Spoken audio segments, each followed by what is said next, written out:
Recibamos con un fuerte aplauso a Ernesto Fernández, investigador y creador de instrumentos educativos.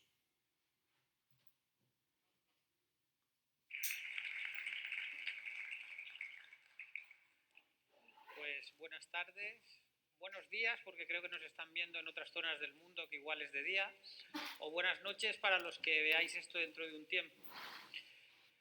Bueno, pues voy a invitaros a un viaje, vamos a ir muy rápidos, un viaje de unos 25 años, y ya os digo, puede ser que hasta alguien se maree de la velocidad que vamos a alcanzar. Y ese viaje comienza intentando contestar esta pregunta, que los que tenéis delante la presentación que he preparado la tenéis, y no sé si se va a conectar aquí esta pregunta o no, supongo que no. Y la pregunta ¿es posible una educación basada en evidencia científica y modelos validados? Esta pregunta nos surge, intentamos resolverla en 1995.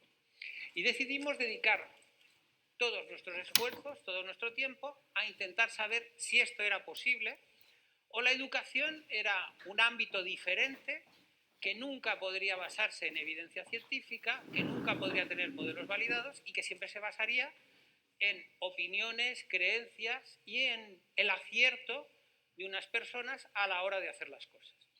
El primer paso que hicimos fue analizar todo lo que se había propuesto sobre educación en los últimos 2000 años.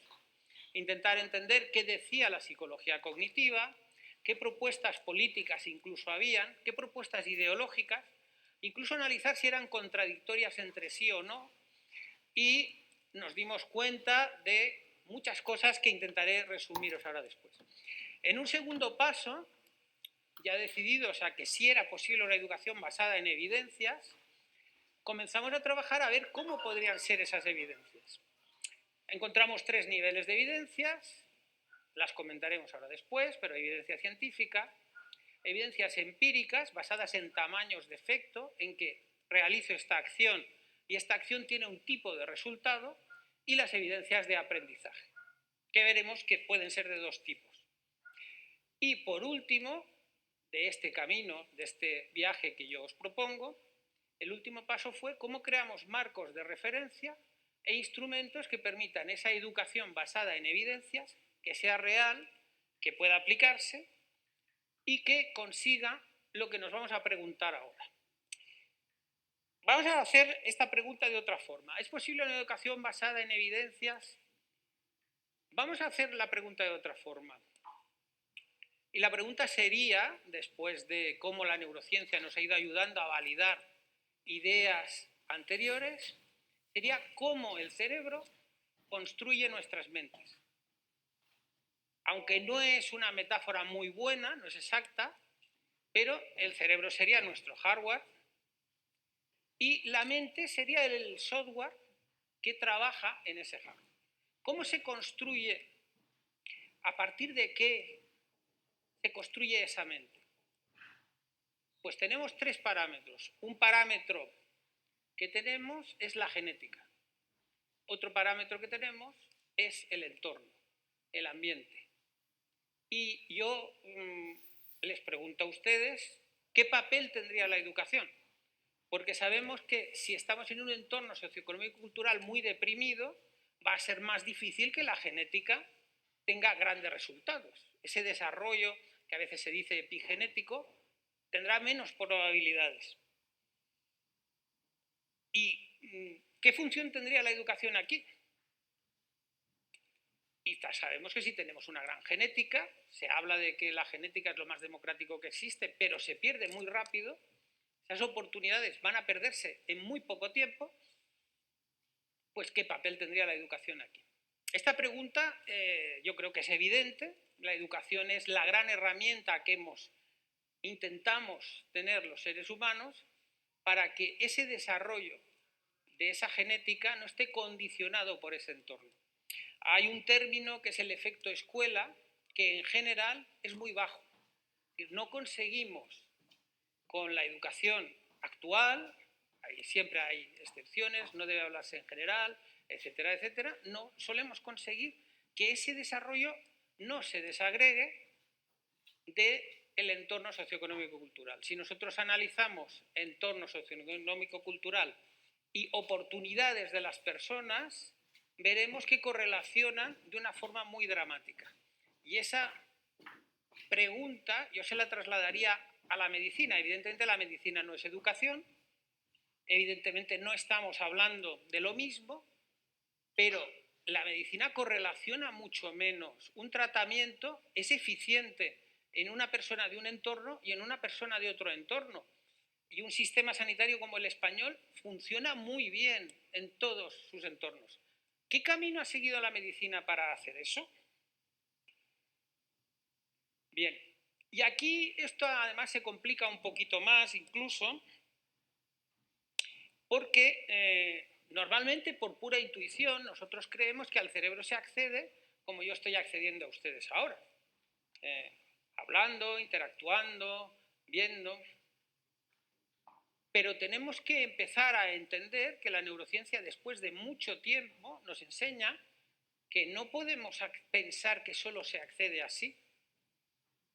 Es decir, bueno, voy a pedir ayuda a alguien.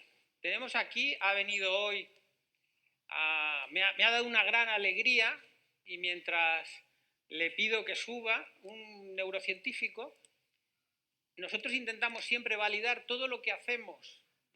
Primero investigamos, desarrollamos y luego intentamos validarlo por alguien que sea un neurocientífico, es decir, que sea un científico.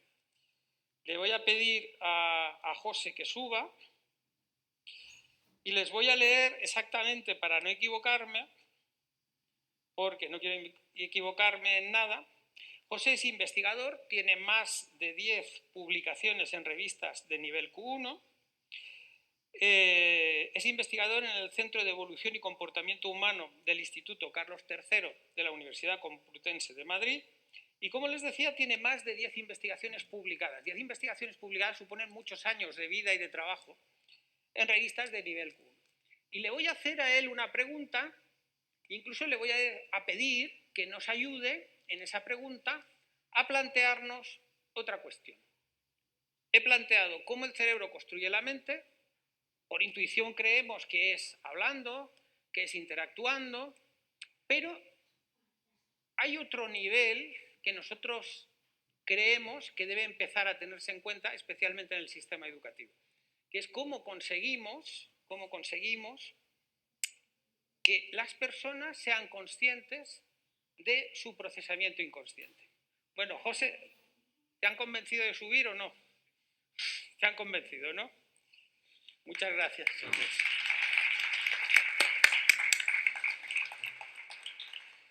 Bien, mientras nos ponen 2 sillas que hemos pedido, yo te iba a preguntar y quería que corrigieses. Voy a ponerme la mascarilla porque tenemos que como mínimo dar ejemplo.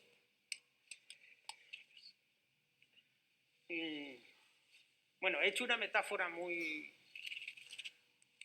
de andar por casa. Tú no has dicho nada aún. Pero luego te quería preguntar, ¿nuestra mente es lo que percibimos? ¿O está pasando otras cosas que no nos damos ni cuenta que pasan? Bueno, pues nuestra mente es lo que creamos y no tanto lo que percibimos, porque eso que percibimos, aunque no nos demos cuenta, está creado por nosotros. Vale, de hecho, no sé, un sabor, por ejemplo, lo creamos en función del contexto, en función de la memoria. Un olor lo creamos en función de la memoria, del contexto. Entonces, la percepción que tenemos es que los estímulos están ahí afuera y nosotros reaccionamos, pero la realidad es que predecimos los contextos y en base a eso creamos la realidad que vemos. Vale, ¿y nuestra mente se apaga alguna vez?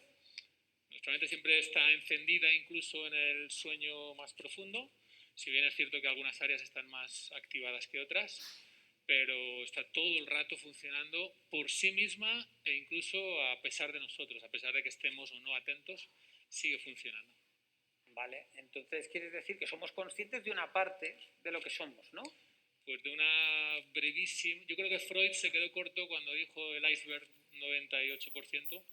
Pues los datos que manejamos conscientemente son reducidísimos comparado con todo el manejo en paralelo que hace el cerebro y la mente, del cual apenas somos conscientes.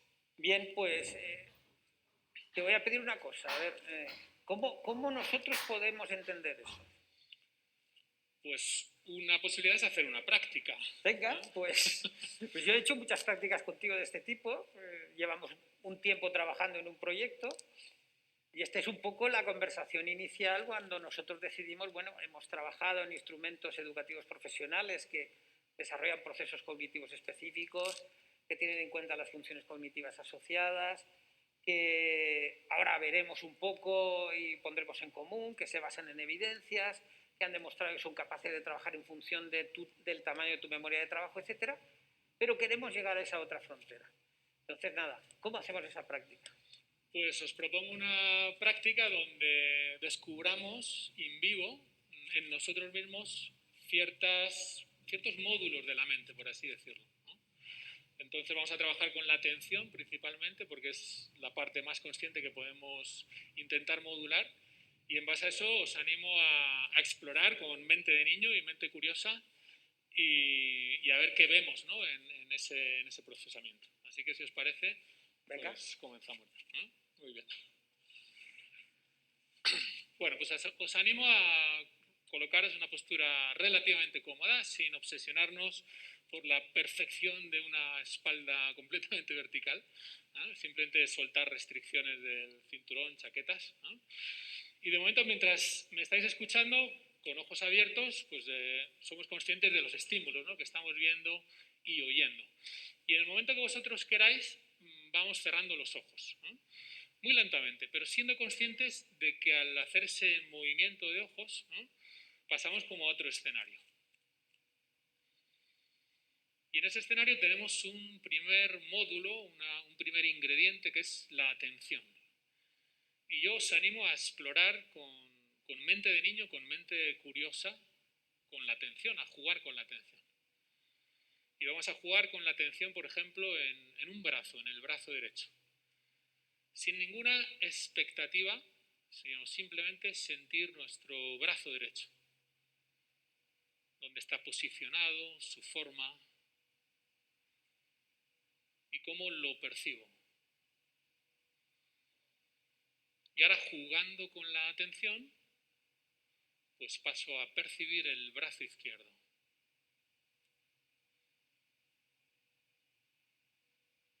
Sin expectativa, simplemente sintiendo lo que siento, cómo es, dónde está, cómo siento mi brazo. Os animo a tomar una inspiración profunda y al soltar el aire,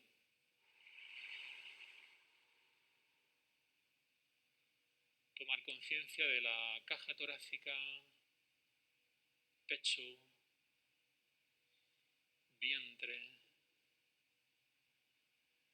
incluso del peso del tronco sobre el asiento.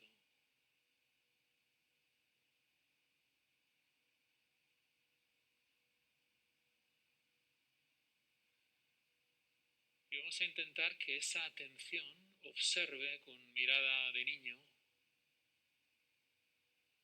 nuestra sensación de peso.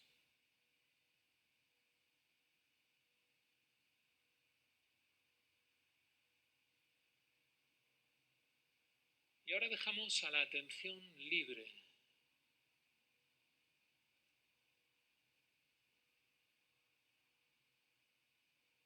Y tratamos de observar lo que ocurre.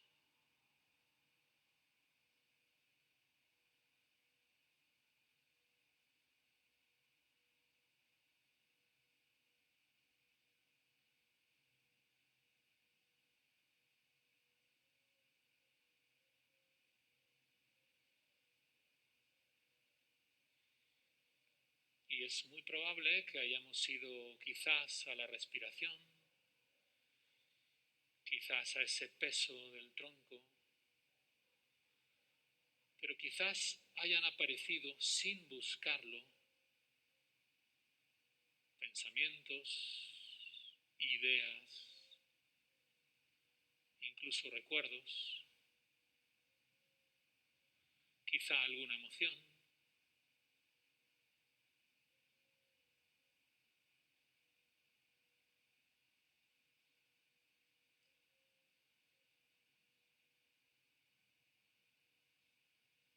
modo que cuando no atendemos a nada en particular, nuestro cerebro sigue procesando y haciendo emerger lenguaje, imágenes, recuerdos, sensaciones.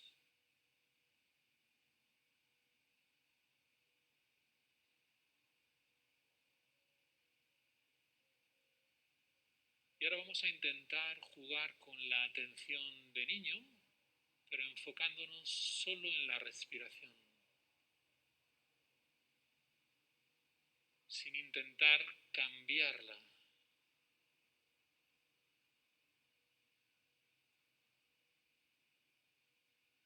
Simplemente siendo conscientes unos segundos de la respiración.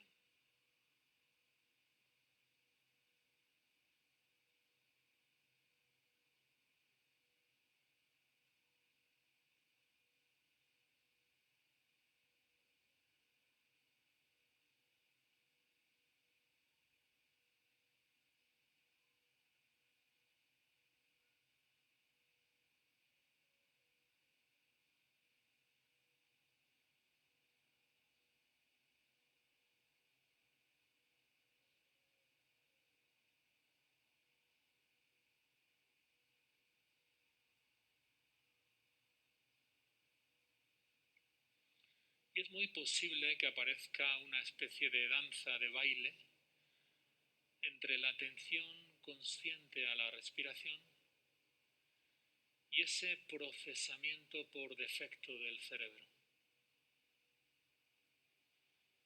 Bien con un pensamiento que nos saca de este momento,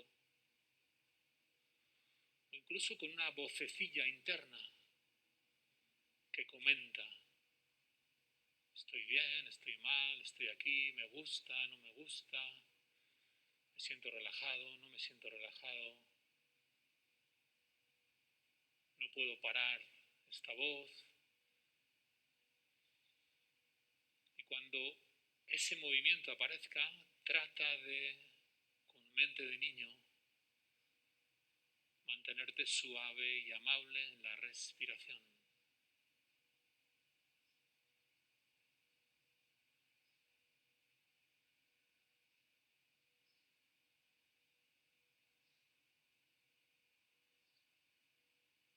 Unos segundos más.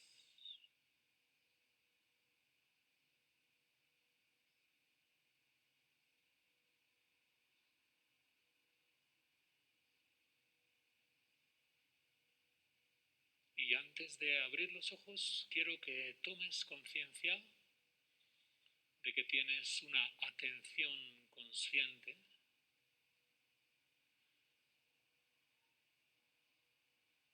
un procesamiento por defecto del cerebro que hace que emerjan contenidos.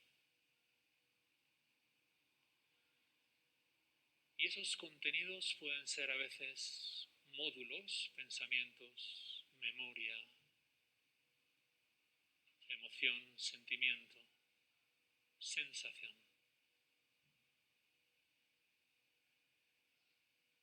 No somos solo pensamiento, no solo somos emoción, no solo somos atención,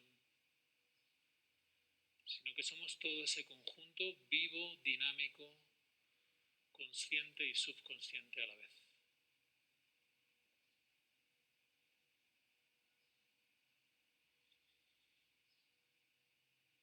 Y es la atención, esa parte del software que puede mirar el resto de módulos.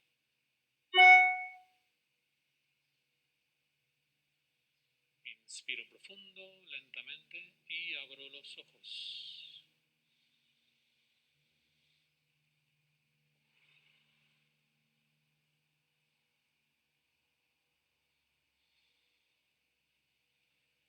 Bueno, pues ahora yo te quiero hacer una pregunta. Últimamente en la escuela se nos habla mucho de que las emociones son lo fundamental, de que no se aprende nada que no nos emocione, etc. Yo, como no estaba ni siquiera previsto que tú estuvieras aquí, y tendré que hacer un resumen de lo que iba a contar, Solo te voy a decir una frase y ya incitamos preguntas en el público y es: yo me atrevo a afirmar que toda acción humana es resultado de su percepción, de su cognición y de su emoción. Y que la emoción no está por encima ni de la percepción ni de la cognición. Y cuando no hay un equilibrio entre las tres cosas, tenemos un problema. ¿Cómo lo explicarías tú? Bueno, el cerebro funciona en red y todos esos módulos que, aunque sea brevemente, hemos sentido que son reales, y aquí hay infinidad de prácticas para darnos cuenta en vivo nosotros de qué está ocurriendo, evidentemente en algún momento, depende de nuestra predicción, depende del contexto, uno de esos elementos es más elicitado que otros, pero siempre están trabajando en conjunto. O sea, la gran mayoría del cerebro es que es una red muy difícil de metaforizar y no es un conjunto de áreas separadas con funciones separadas. Y se puede entender muy sencillo por qué no hay ni una sola área en el cerebro dedicada a una sola cosa. Pues porque sería ir en contra de la evolución. ¿En qué sentido? Pues que si lesiono esa área perdería completamente toda la capacidad.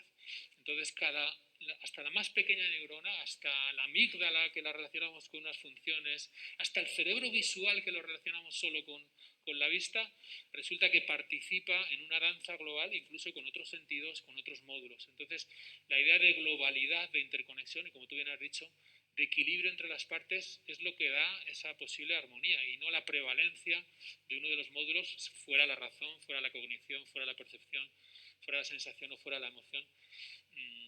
No tendría sentido en esa red multinodal. Muy bien, pues te agradezco un montón, José, que sigas. Como no queda mucho tiempo y tengo que contar lo que iba a contar, y nada, pido un aplauso para José. Gracias.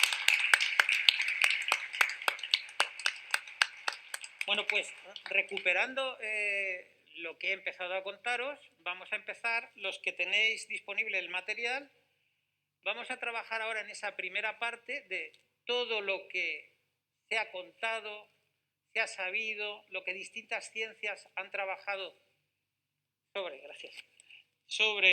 la educación, la enseñanza, el aprendizaje, etc. Vamos a intentar taxonomizarlo, darle un nombre, una posición y relacionar unas cosas con otras.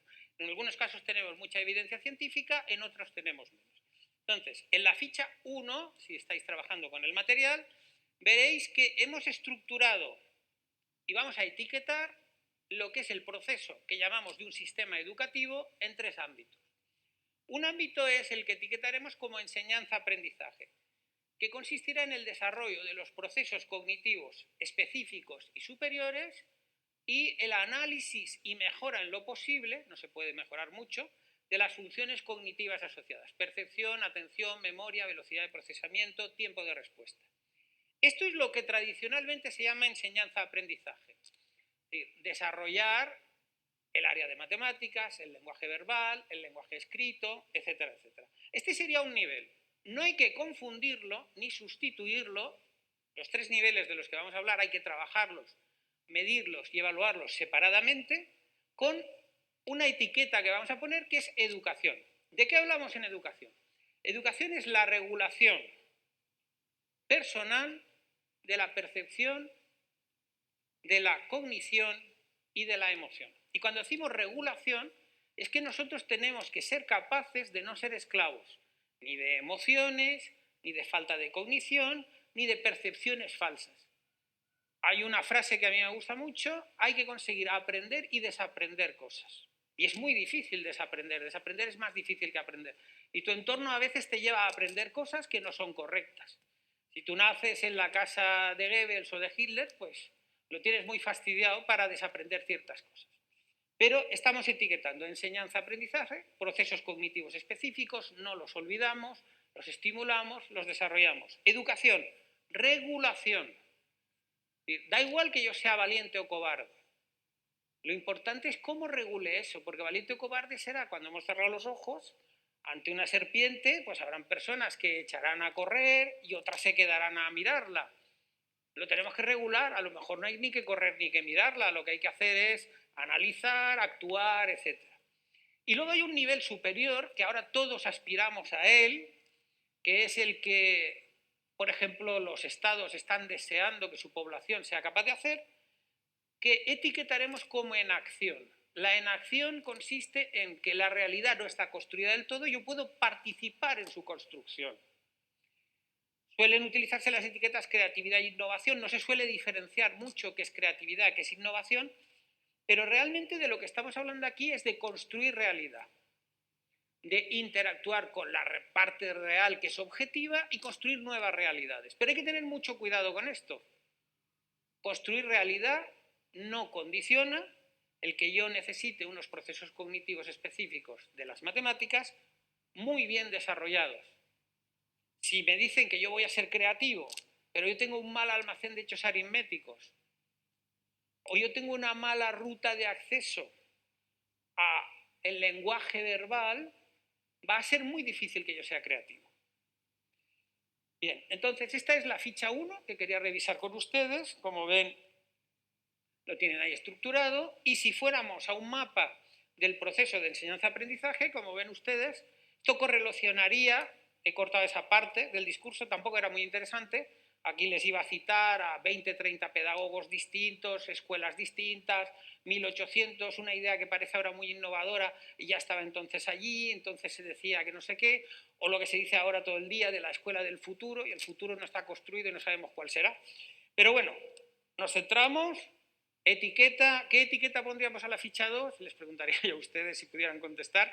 Sería enseñanza-aprendizaje. ¿De qué se encarga la enseñanza-aprendizaje? Procesos cognitivos específicos de cada área. Matemáticas y lectoescritura tienen una evidencia científica brutal. Hay modelos neuropsicológicos que empezaron a desarrollarse hace 20, 25 años, que han sido comprobados en sucesivas ocasiones y que tienen evidencia científica y noción de verdad. Tenemos que trabajar con ellos. Procesos cognitivos superiores del área. En esos procesos cognitivos superiores, pues tenemos que trabajar con ciertos modelos que tienen cierta correlación con que la eficiencia es buena, lo que se llama tamaños de efecto. Tenemos que trabajar con esos modelos. Si pasamos a la ficha 3, pues aquí veríamos un esquema en el que veríamos en la parte de procesos cognitivos cómo es un trabajo muy personalizado, muy en función de la necesidad y la genética de cada persona, y que tiene dos ámbitos, el conceptual, el cognitivo, y el acercamiento, que aquí hemos etiquetado como emergente, que es del aprender a hacer haciendo. A veces habrá que trabajar desde lo cognitivo, a veces habrá que hacer, y normalmente tendremos que poner de acuerdo a ambas cosas. Y por otro lado, el acercamiento en activo, en la que ya entra algo muy interpersonal y tenemos que aprender a comunicar, a cooperar, a colaborar y a aplicar esos procesos cognitivos superiores. Y les he incluido una tabla de una persona de la que me quiero acordar hoy, Jesús Beltrán Lera, una de las personas de las que más hemos aprendido mi equipo y yo, y que, como decía, ya no está con nosotros, pero que es una de las personas que más trabajó en los procesos cognitivos específicos buscando hasta qué punto podía tener evidencia. Bueno, tienen ustedes una tabla aquí en la que él comparaba su modelo, que era CAIT, en el que ya metía un elemento inicial del que hemos hablado un poco, la sensibilización, es decir, la parte que conectamos con otros procesos, otros módulos de nuestro cerebro, con otras partes. Y en la parte de arriba les he puesto una imagen del modelo neuropsicológico del sistema de cálculo. Tenemos que seguir ese modelo, el modelo del sistema de cálculo. Bueno, hemos terminado esta primera etapa del viaje y hemos estructurado entonces que en un sistema educativo tendríamos que tener en cuenta enseñanza-aprendizaje, procesos cognitivos específicos y superiores. 2, regulación cognitiva, perceptiva y emocional. Tenemos que ser capaces de que las personas que confían en nosotros, en el sistema educativo, sean capaces de regular esos sistemas. Eso les permitirá, no vamos a entrar ahí, alcanzar la libertad, la oportunidad, la felicidad, aunque son constructos psicológicos subjetivos, pero lo que sabemos, y José, por ejemplo, ha trabajado mucho en ello, es que correlacionan con una serie de capacidades de regulación. Y por último, como les decía, el nivel superior, que ahora todo el mundo quiere, pero que depende de los otros niveles, creatividad e innovación. Bien, primera parte, una vez hemos llegado a esa convicción, estamos en la ficha 4, y en la ficha 4 les decía antes que la medicina no es lo mismo que la educación, pero nos puede servir cómo la medicina ha ido resolviendo esto. Esto mismo que yo les estoy diciendo en educación, la medicina lo tuvo que hacer. Pasar a una medicina basada en evidencias. ¿Y cómo lo hace la medicina? Bueno, pues hay un ámbito que son las ciencias en las que trabaja los neurocientíficos, en nuestro caso, los psicólogos cognitivos, los epistemólogos, etcétera, que hacen investigaciones que no son directamente aplicables por nosotros, pero que nos van a dar un ámbito de trabajo. Y luego necesitamos que equipos trabajen con esas capacidades en lo que se llama la convergencia entre ciencia y tecnología. Quiere decir, transformen esos conocimientos en instrumentos que nosotros podamos utilizar y en marcos de referencia y aplicación. Y entonces nos lo dan. Si pasamos a la ficha, si pasamos a la ficha 5, aquí veríamos, ven ustedes una especie de estrella con varios círculos, y esto es cómo estaba el estado de las ciencias cognitivas en el año 2000. De aquí se ha avanzado mucho, pero en el 2000 ya había una estructura de base de conocimiento muy alta. Y a la izquierda les he puesto simplemente como curiosidad cómo trabaja el método científico, para que entiendan, ahora lo vamos a intentar ver, la diferencia cuando algo nos dicen que tiene noción de verdad, que tiene evidencia científica, a cuando algo tiene evidencia empírica. Si vemos en la diapositiva 6, lo tienen ustedes en un esquema, para que sea más fácil entenderlo, hay un nivel de evidencia científica. Como les decía, modelo neuropsicológico de la numeración y el cálculo. Eso tiene evidencia científica. Lo podremos abordar de formas distintas, pero sabemos que los procesos cognitivos son esos. Podemos trabajar con ellos de maneras distintas. Lo que no podemos es olvidarnos del modelo. Y por otro lado, tenemos las evidencias empíricas. Bueno, habrán oído ustedes mucho, ahora está muy de moda hablar de educación basada en evidencias. Normalmente cuando se habla de educación basada en evidencias, solo se habla de este segundo nivel. En este segundo nivel lo que se ha hecho es analizar a millones de acciones educativas e intentar, partiendo de esas millones de acciones educativas, ver qué tamaño de efecto tenían. Con el tamaño de efecto quiere decirse en ciencia que es que si yo hago 77 veces esto, pues de esas 77 hay 70 que me sale bien. Entonces parece que hay una correlación. No sabemos cuál es la causa. Ese es un gran problema, no saber cuál es la causa. Pero bueno, parece que hasta que no tengamos evidencia científica, es decir, un modelo en el que sabemos lo que sucede y por qué sucede, tendremos que trabajar con evidencias empíricas. La medicina lo hace así. Cuando nosotros vamos a un médico, el médico tiene unas evidencias científicas y partiendo de esas evidencias científicas tiene que trabajar con nosotros, tiene que ayudarnos. ¿Cómo nos puede ayudar? Pues él tiene unas evidencias empíricas de actuación. Puedo actuar así, sé que el 70% de las veces es correcto, pero tiene que tomar la mejor decisión. Dos médicos distintos podrían tomar dos decisiones distintas. Posiblemente las dos funcionarían correctamente, pero siempre se va a basar en la evidencia. Y en nuestro caso, en la educación, tenemos un tercer nivel de evidencias, que son las evidencias de aprendizaje. Cuando hablamos de evidencias de aprendizaje, tenemos que dividir esto en dos cuestiones distintas. Hay evidencias objetivas. Si nosotros tenemos un instrumento que nos permite medir la memoria de trabajo de un estudiante, nos permite medir su atención sostenida, su atención selectiva de forma objetiva, pues es una evidencia que nos permitirá, por ejemplo, si un estudiante, luego quiero a ver si podemos hacer un ejemplo, les pediré otra vez que cierren los ojos, si un estudiante tiene una memoria de trabajo así de pequeña, pues tendremos que trabajar con él ¿cómo? Con tamaños de carga cognitiva de este tamaño. Y no podemos hacerlo de otra manera. Ahora, si es un estudiante llamado de alta capacidad, normalmente lo que tiene es una memoria de trabajo muy grande y entonces si le damos trocitos muy pequeños, tiene parte vacío y eso tendería a generarle que esto que hemos experimentado al principio, empezar a cruzarle otras ideas, otras cuestiones, etc. Bien, esto es un ejemplo muy básico, muy rápido, de lo que llamamos evidencias de aprendizaje objetivas, es decir, vamos a medir, según modelo neuropsicológico de la lectoescritura y el lenguaje, cómo está la conciencia fonológica de este estudiante. Y hay otras evidencias que ahora, luego creo que David hablará de ellas, supongo, que es la que hacemos con sistemas, yo no llamaría de inteligencia artificial, ahora hablaremos un poquito de inteligencia artificial, aprovechando que creo que David ha tenido que salir. Hablaremos de inteligencia artificial un poquito, pero de lo que estamos haciendo aquí es de correlaciones. Es decir, si 10.000 estudiantes hasta esta acción consiguen un buen resultado, esto debe estar bien. O parece ser que el 77% de las veces este estudiante interactúa bien con esto. No sabemos muy bien por qué. Es como el PISA. El PISA nos orienta, pero en las causas no nos las deja muy claras.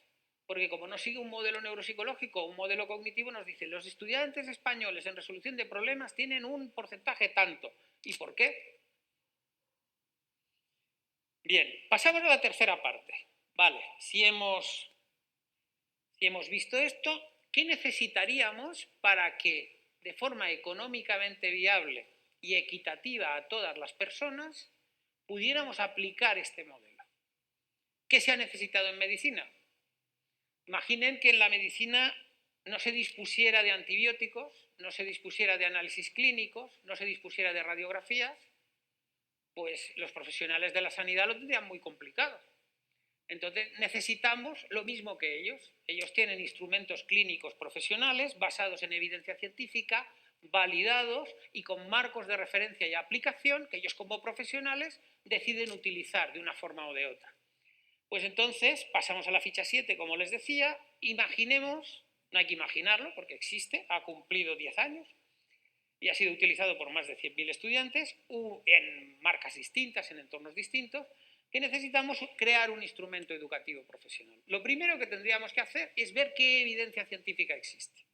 Si tenemos un modelo neuropsicológico, vamos muy bien.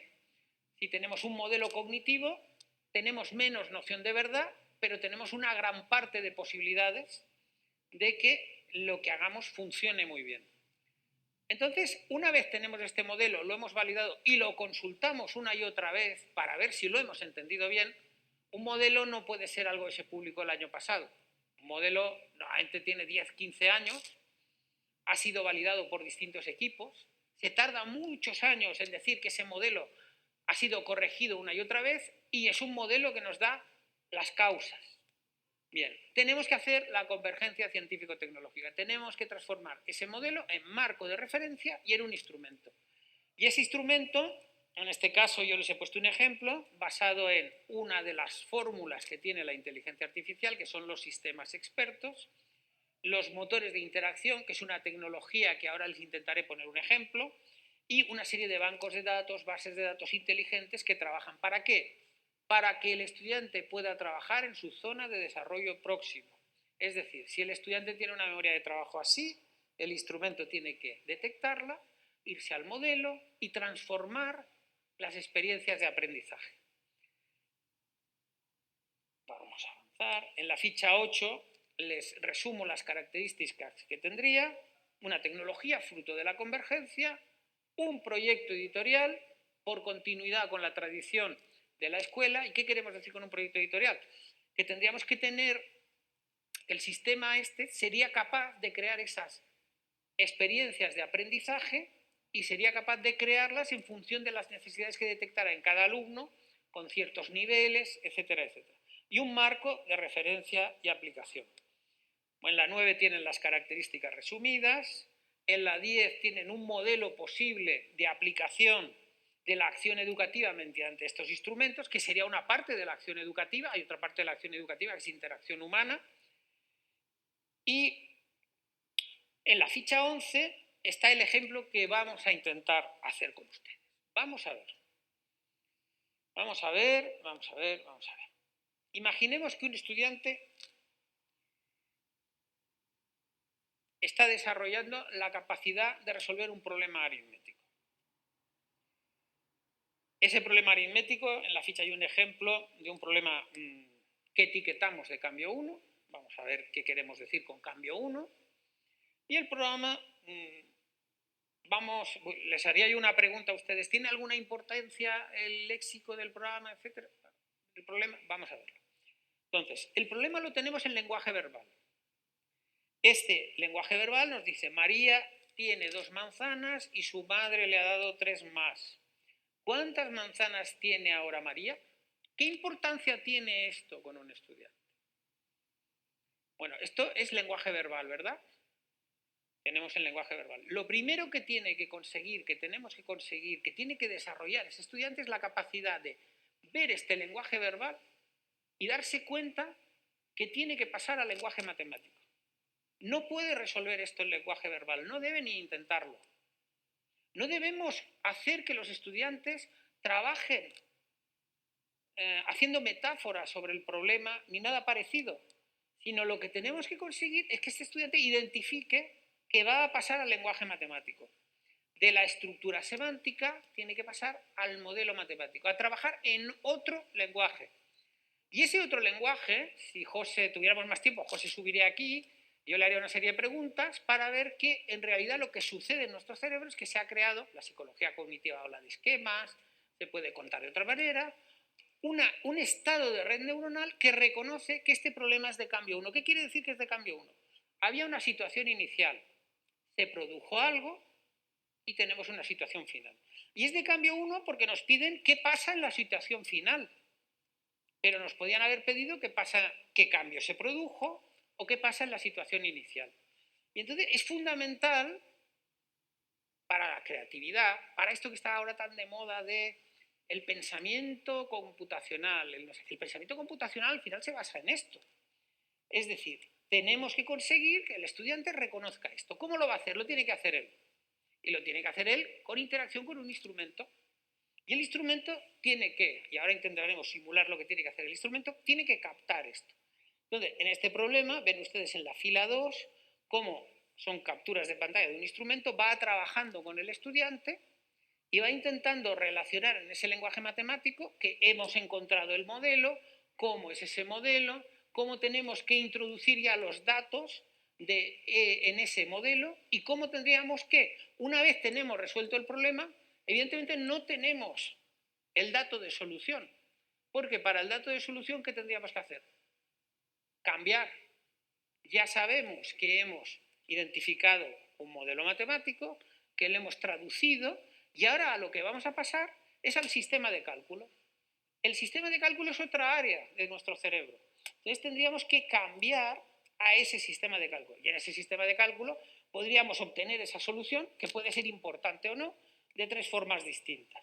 Mediante un almacén de hechos aritméticos, ya conocemos ese resultado. Mediante el cálculo reflexivo mental, aplicaríamos las reglas de las matemáticas para encontrar una solución exacta o aproximada, o iríamos al cálculo algorítmico, una serie de pasos que nos permiten encontrar esa solución. Este es el proceso que haría ese instrumento educativo profesional, que lo hace con los estudiantes. Y además en ese proceso tiene en cuenta las funciones cognitivas asociadas. Que dedicando un minuto a las funciones cognitivas asociadas, decirles que esas funciones cognitivas asociadas correlacionan. Es decir, alguien puede ser muy bueno jugando a los videojuegos, tener muy buena memoria de trabajo jugando a los videojuegos, y en matemáticas ser malísimo. Ser muy bueno jugando al ajedrez. Yo dediqué 3 años a intentar ver si, desarrollando una gran capacidad de jugar al ajedrez muy bien en estudiantes, conseguía variar su memoria de trabajo y su atención. Y no es cierto, no se produce. Entonces, lo que tienen que tener ustedes en cuenta es que van a correlacionar esta capacidad matemática con su memoria de trabajo y su atención. Y va a ser solo para ello. Y la tienen que construir los estudiantes. Y la tienen que construir por sí mismos. Bien, supongo que luego pueden hacer preguntas sobre esto. No me ha dado tiempo a hacerles la práctica como si fueran un estudiante, porque quiero pasarles, antes de que aparezca el turno de preguntas, bueno, en la página 15 tiene una serie de instrumentos, tiene una serie de artículos. Lo que les estoy diciendo Como les decía, tiene 25 años, que ustedes pueden ver, hay artículos, hay investigaciones, etc.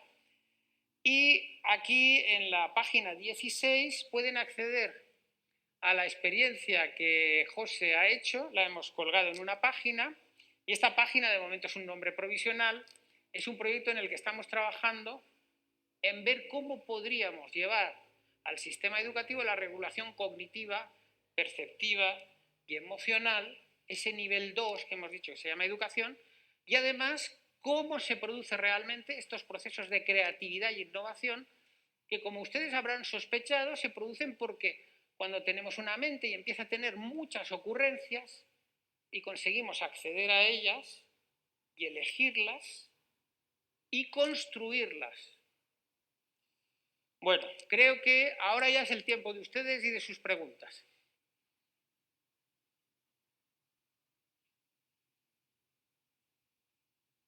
¿No hay preguntas? Es que me han dado una señal aquí por un dispositivo que hay aquí, me han dicho, tienen que preguntar en 2 minutos. Y yo, como muy bien mandado que soy, he dicho, van a preguntar en 2 minutos. Yo hubiera seguido con ustedes porque tenía preparada una ponencia de 1h30, pero como José me ha dado la sorpresa de aparecer por aquí, digo, bueno, pues de 1h30 paso a 40 minutos menos José, o más José en este caso. Ernesto, Sí. a ver, que nos han llegado algunas preguntas, algunas del auditorio y otras del streaming, te las vamos a ir haciendo. Una de ellas, mindfulness, ¿es apagar la mente? ¿Cómo podemos descansarla? Bueno, ¿cuánto tiempo tengo, María, para responder esta pregunta? Un poquito. Bueno. A ver. Mindfulness tiene cosas muy positivas y cosas que no son positivas. Mindfulness no ha sido pensado para la educación y mindfulness nace básicamente en algo que conozco muy bien, que es el tratamiento del dolor. Entonces, hay algo maravilloso en mindfulness y hay personas a las que admiramos mucho ahí, pero no está diseñado para educación. Yo diría que debemos esperar un diseño para educación de regulación cognitiva, perceptiva, emocional, de procesamiento consciente y inconsciente. No es mindfulness desde mi punto de vista. ¿Más preguntas? Sí.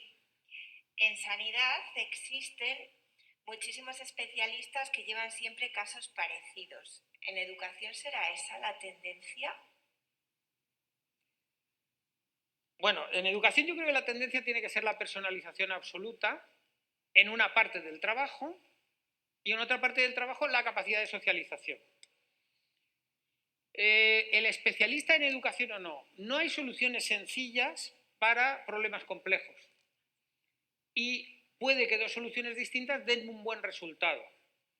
Entonces, ojalá en educación pues, nos ayuden a cómo se ayudó a la medicina a seguir estos pasos. Y un primer paso es que se considere que la educación merece instrumentos educativos validados, con evidencia, que no se gasten fondos públicos en instrumentos que no hayan pasado por una validación, que la formación de los docentes se oriente a que ellos puedan sacar una carrera profesional. Un médico está constantemente formándose, pero formándose en ciencia, formándose en evidencias, y que se les dé esas posibilidades. No sé si he entendido bien la pregunta y si esto era lo que... Pero la persona puede... Le podéis dar mi correo electrónico por si quiere, o a cualquiera le podemos darnos mi correo electrónico, etcétera.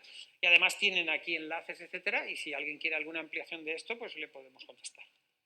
Siguiente pregunta. Vale, tenemos otra. ¿Cómo hacer que los alumnos mantengan la atención sin órdenes directas? A ver, voy a hacer una especie de paradoja y vamos a intentar volver. Bien, lo que yo hago hoy es el resultado de lo que me sucedió antes. Esa es la primera premisa. Segunda premisa, si yo le digo a alguien, no estés nervioso, ¿qué estoy haciendo? Ponerlo más nervioso. Entonces, ¿de dónde viene que yo atienda, no atienda, etcétera? Antes José nos ha hecho una práctica de mi procesamiento inconsciente. Mi procesamiento inconsciente me va dando procesos y yo tengo que ser capaz de regularlos. Entonces, primera cuestión, hoy no vamos a conseguir cambiar eso. Segunda cuestión, ¿cómo tenemos que ayudar a esa persona? Tenemos que, primero, su entorno posiblemente le ha llevado a eso. Por eso es muy fácil la educación a veces, o más fácil, fácil no es nunca, en un entorno en el que él se ha movido en un entorno en el que eso no sucedía, cuando había que atender se atendía, cuando no había que atender, que esto. No quiere decir que esto suceda siempre. Bueno, entonces ya les he puesto ahí un poco. ¿Qué tendríamos que hacer? Esa persona tiene que cerrar los ojos, tiene que aprender a regularse y nosotros tenemos que tener la paciencia de que llegue a esa capacidad de regulación. Como muy bien acierta la pregunta, no va con preguntas directas. La regulación la tenemos que conseguir llegando a zonas del sistema nervioso, por llamarle sistema nervioso, a las que no accedemos con palabras ni accedemos así, accedemos de otra manera. Y en eso estamos trabajando, en cómo se puede acceder. Bueno, no sé si he contestado la pregunta, era muy difícil, ¿eh? Siguiente pregunta. Vale, y tenemos una última. ¿Cómo se puede desarrollar un aprendizaje significativo desde las emociones en el aula? A ver, yo he dividido, bueno, yo no, ojalá, me hubieran dado un premio Nobel que hubieran tenido que inventar. Como vemos, la evidencia científica ha dividido la educación en 3 niveles: enseñanza-aprendizaje, regulación cognitiva, perceptiva y emocional, y en acción, relación con la realidad y construcción de nuevas realidades. Bien, las emociones, como hemos dicho, en toda acción tenemos percepción, cognición y emoción. ¿Podemos acudir a las emociones para llegar a una persona y que todo lo que hagamos sea partiendo de la emoción? Tiene un gran problema eso. Esa persona posiblemente nunca llegará a ser un científico como José. Voy a intentar explicarles por qué. Voy a ponerles 2 ejemplos. Cuando José hace una investigación y vas a su laboratorio, todo parece muy bonito. Al principio está diseñando la prueba, luego la valida con el equipo, vuelven a trabajar con ella, pero luego se ponen a trabajar y a lo mejor se pasan 3 años recogiendo datos. Y cuando tiene todos esos datos, José, ¿saben qué hace? Los mete en un instrumento y los va poniendo. Y a lo mejor a las 3 de la mañana está metiendo datos y está viendo si los datos están bien metidos. ¿Creen que José está emocionado esa noche metiendo los datos? No. ¿Qué hace José? Darle sentido. ¿Qué significa sentido? Nosotros tenemos metas en la vida. Bueno, las metas están muy bien, tal, van a cambiar, las circunstancias de la vida nos van a hacer cambiar las metas. Luego tenemos propósitos. Mi meta es, quiero ser médico. Mi propósito es ayudar a las personas. Ya, pero hoy estoy sentado aquí aprendiéndome los huesos que hay en una mano. ¿Cómo puedo hacer eso? Dándole sentido. Para dar sentido, si siempre trabajamos desde la emoción, va a ser muy difícil que podamos dar sentido. Porque necesitaremos emoción, necesitaremos eso constantemente. Y no funciona así. Tenemos que diferir esa emoción. Estoy hablando de emociones y es una cosa de la que no me gusta entrar mucho. Pero bueno, entonces, el sentido, desarrollar el sentido de los estudiantes. En esta última diapositiva que tenéis aquí, como veis hay 6 palabras, diapositiva 16, y las palabras son ecuanimidad, resiliencia, compasión, bienestar, sentido, aceptación. 5 características que no son esotéricas ni son nada raro. Son 5 características que la neurociencia lleva 20 años trabajando, analizando, y que ahora va a empezar el proceso de cómo desde la evidencia científica podemos aplicarlas, y especialmente en la educación. Entonces, sentido, como veis, es la penúltima.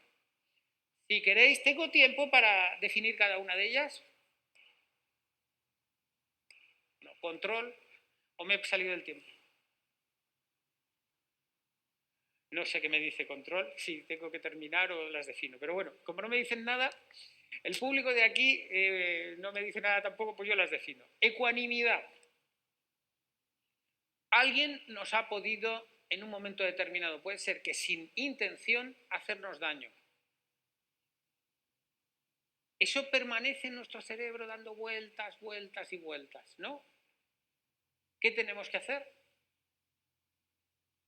Eliminarlo. Aprender eso es difícil, ¿eh? Siguiendo, resiliencia. La resiliencia se suele explicar de una forma distinta a como me la explica José y sus compañeros, pero bueno, no hace falta que entremos mucho en ello. Nos sucede algo, somos capaces de aceptarlo y somos capaces de seguir adelante. Compasión. Tenemos que sentir a los demás y sentirlos en nosotros sin destruirnos a nosotros. Bienestar no lo definiré, sentido hemos estado hablando de ello, y aceptación.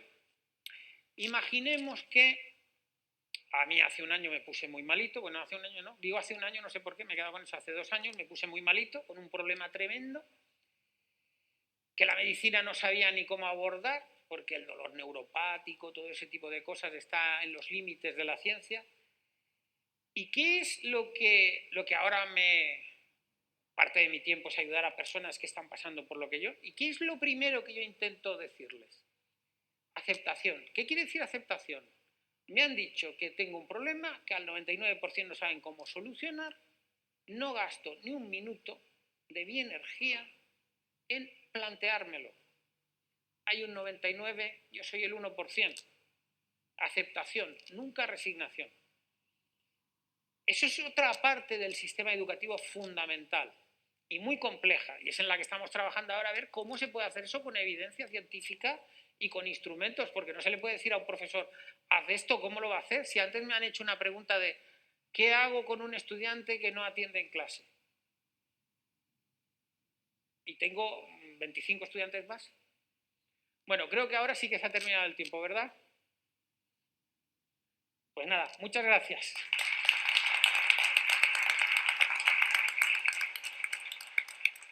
Muy bien. Iba a llamarte, digo...